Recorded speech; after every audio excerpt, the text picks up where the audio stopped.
Ngayon, ibubuking natin na ito pa lang si Marcos. Peke pala yung kanyang mga cabinet meeting. Bubuking natin, and I will give you about 2 or 3 examples na peke, no? At magiging reference natin dito si Juan Ponce Enrile. Nakita nyo sa thumbnail natin si Juan Ponce Enrile. So tignan natin, una natin dito ay kung makikita ninyo ito, di ba yung date niyan is January 11, di ba? At makikita ninyo ang balita diyan sabi sa pangunguna ni Pangulong Ferdinand Marcos, tinalakay, ibig sabihin may meeting sila diyan sa sectoral meeting. Ngayong araw ang hakbang ng Department of Education. So gustong palabasin na andito si Sara Duterte. Kabilang ang pagpapataas ng kasanayan ng mga guro, pagtugon sa pangangailangan ng mga estudyante sa nutrisyon at paglaban at bullying at kung ano-ano pa. Layunin ng pamahalaan na pagtuunan ng pansin ang mga guro at mag-aaral para mapataas ang ranggo ng bansa ng program o yung PISA. No? At kung titignan ninyo, nasa meeting daw, kuno pa lang yan, hindi pala totoo yan. Bakit? Paano ko nasabi? Kung titignan ninyo dito, andyan si Sara Duterte, ang VP Sara at sekretarya niya sa education. Ayun kita nyo? I-browse natin yung mga larawan. Yan. Bakit ko nasabi na peke? Kita nyo, nasa meeting daw siya ng Department of Education.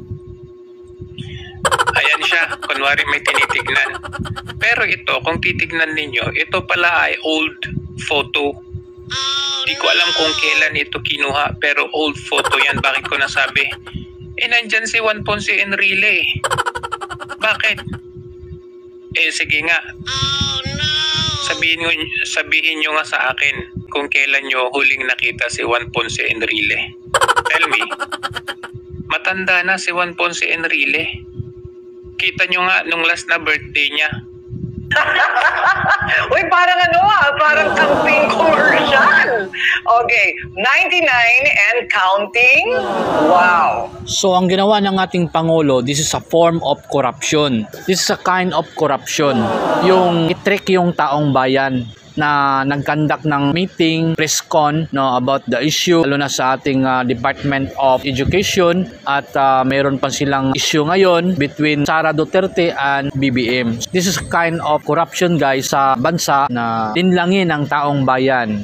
This is a big violation from our public servant. Kaya hindi tayo aasinso dito, guys. Hindi ko alam kung bakit ina-allowed natin to sa ating country at hindi tayo nagreklamo. We are a democratic country, may karapatan tayo, mayroon tayong rights, para i-impeach itong mga nagpa-pretend, na mga leader, na which is maging depicted sila, maging transparent sila sa taong bayan kung ano yung mga problema na dapat resolusyonan. Presyo nga lang ng bigas hindi kayang resolusyonan, hindi kayang aksyonan habang yung mga tao ay nagugutom na sa sobrang mahal ng ating mga bilihin, and that is the government mandate at obligation nila. It is prescribed by our government. Ibaba ang presyo para maging affordable for the people, and lahat ng mga services, transportation, lahat-lahat para maging affordable sa ating mga kababayan at hindi sila mahihirapan sa sobrang mahal. Dahil hindi naman gaanong kalaki yung sweldo natin, napakaliit lang at wala silang ginawang aksyon. Yan po ay number 1 obligation nila. Yan ang unahin nila, ang taong bayan. Protektahan at serbisyuan ang taong bayan. Yan po ang obligasyon ng isang president. At hindi po maging sinungaling sa lahat ng tao. Magpa-pretend. That is a kind of corruption. That is a big violation for our president. So kailangan po natin mamili tayo ng president na totoong nagsiservisyo sa bayan. Kasi nga sa laki ng natanggap sa taxes natin, at lahat ay mayroong issue. Under pa sa Office of the President yung mga issue, yung corruption. So imposible naman na hindi alam ng ating president, kasi obligasyon talaga niya na makialam dahil binoto natin sila for the people, hindi po for their own interest. Ganun po yan. Ako po, hindi po ako pro-politician. Hindi ako maka-Duterte, hindi ako maka-Dilawan, hindi ako maka-Marcos, hindi ako maka-Isko. Wala.